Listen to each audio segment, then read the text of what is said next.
Some low-income families and unemployed people are increasingly having to turn to food banks because of delays in paying their benefits and sanctions which have reduced the amount of money they receive. These are the main reasons given by a cross-party group of MPs and church leaders who've been looking into the issue of hunger in Britain.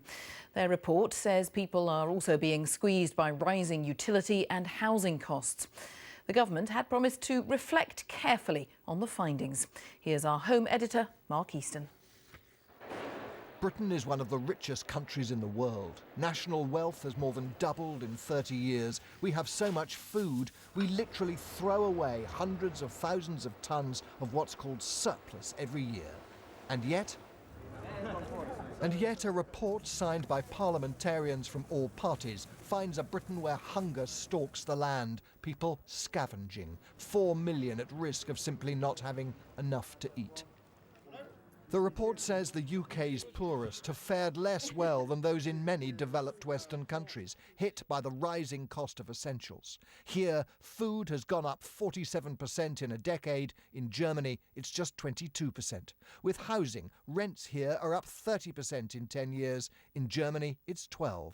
And while fuel costs in Britain rose 154%, in Germany, it was half that. To think we actually have a system which pays people to destroy food, while at the same time people, as they listen to this programme, are hungry. It's a cruelty on stilts, isn't it? Just a short walk away from the gold and ermine opulence of the Palace of Westminster is a food bank. One of hundreds attempting to lift citizens free of hunger in what the report calls a social Dunkirk. 500,000 children live in families that can't afford to feed them, the report says.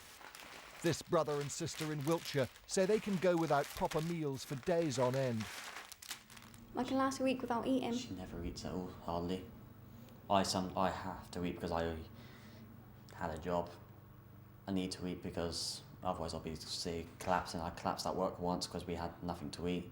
Today's report says it doesn't want to point the finger at any particular institution, but does say that Britain's welfare system is complicated, cumbersome and not fit for purpose. Benefit delays are causing considerable hardship, and the inconsistent use of sanctions means that vulnerable groups can be left without any money at all for weeks or even months. This afternoon, the government announced a publicity campaign and new guidance to ensure vulnerable benefit claimants know about emergency payments. Ministers are also being pressed to encourage the introduction of a living wage and fairer energy prices for the poorest households. We'll study the report, see what we can take forward, but it comes at a time when the economy is growing and we're lifting people into work and out of poverty. Such is the sensitivity around this issue that one of the report's authors, Tory peer Baroness Jenkin, felt obliged to issue an apology after saying this at the launch. We've lost a lot of our cooking skills, and poor people don't know how to cook. The report, though, is not a criticism of government, but rather a call to arms for us all. The terrifying idea that hunger is here to stay, it says, requires everyone to take their responses to a new level. Good Christmas, huh? Mark Easton, BBC News, Westminster. The Chancellor